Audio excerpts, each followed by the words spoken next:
Vam se ništa od toga ne sviđa, možete krenuti s nama na avangardnu izložbu starijih Spačeka. Jesi vozio Spačeka? Nikada. Ali zgodni su auti. Žame, nikada, ali zato će u Spačeka možda sjesti Krešo Volarević koji se zaljubio. Idemo vidjeti. U Spačeke. U Spaček. Dobar dan iz Medijateke Francuskog instituta. Dakle, večeras jedna vrlo zanimljiva izložba Spaček 70 godina avangarde na kotačima. Čini mi se čak da je naslov skroman jer Spaček je više od automobila. A sa mnom je najveći stručnjak za ovo vozilo u Hrvatskoj. To ja slobodno mogu reći, godinama pratimo. Valentina Valjak, voditelj muzeja automobila Ferdinand Budicki, vi ste i organizator. Dobar dan, otkud ovakva izložba, zašto baš sad? Dobar dan, evo, lijep pozdrav gledateljima. Pa baš sad, zato što ove godine imamo 70. rođendan Spačeka, jednog od najpoznatijih automobila koji je svoju slavu stekao kroz niz situacija u povijesti, a prisutan je na našim područjima, evo, budući da se i 61. godine počeo proizvoditi u Kopru u Sloveniji, tako da stari gledatelji vjerojatno pamte vremena kad su po Zagrebu i po Hrvatskoj Spačeci bili dio svakodnevnog prometa.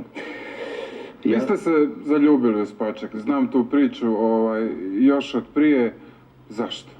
2001. godine kad sam kupio Spačeka, htio sam neki auto koji ne bi bio konfekcijski i zbog svoje jednostavno šaljivosti i neobičnosti Spaček me osvojio. Znači to je automobil u kojem možete spremiti krevet, automobil iz kojeg možete izvaditi klupice i koristiti ih na pikniku, gdje možete otvoriti krov i gledati zalazak sunca.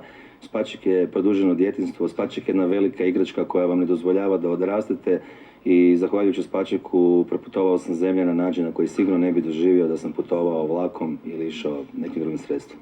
Je li pretjerivanje, čitao sam malo danas na internetu, je li pretjerivanje da su neki primjerci Spačeka i dan danas pouzdaniji za održavanje od modernih automobila koji su zapravo putujuća super računala?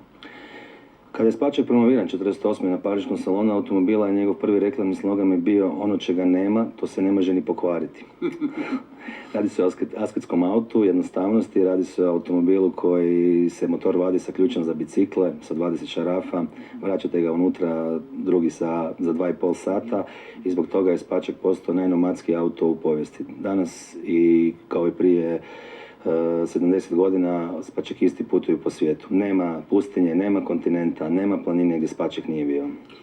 I za kraj siguran sam da su u Francuskom institutu s radošću prihvatili ideju za ovu izložbu jer Spaček je zapravo francuski kulturni proizvod. Tako je, znači ovo je nešto što je dio francuske kulture, simbolika i kulturni identitet Spačeka i evo kao Muzej automobila Ferdinand Budicki i Francuska ambasada i Citroen Klub Croatia organizirali smo ovu zajedničku izložbu. Smatramo da je jednostavno tehnička kultura u Hrvatskoj poprilično zapostavljena, a to je ono što najviše interesira prosječnog stanovnika Hrvatske, što u biti vidimo i po skoro dolazećoj noći muzeja, kada tehnički muzej i u Zagrebu i Muzej automobila Ferdinand Budicki uredno bilježe najjače posjete. Tehnika je ono što najviše fascinira ljude, čemu se najviše dive i ovakve izložbe su, nadam se, samo početak nečega što će se događati u centru grada. I za kraj, ali kratko, za one koji će se zaljubiti u ovaj automobil dok ovo budu gledali, isplati li se i danas kupiti Spaček, mogu li se nabavljati rezervni dijelovi?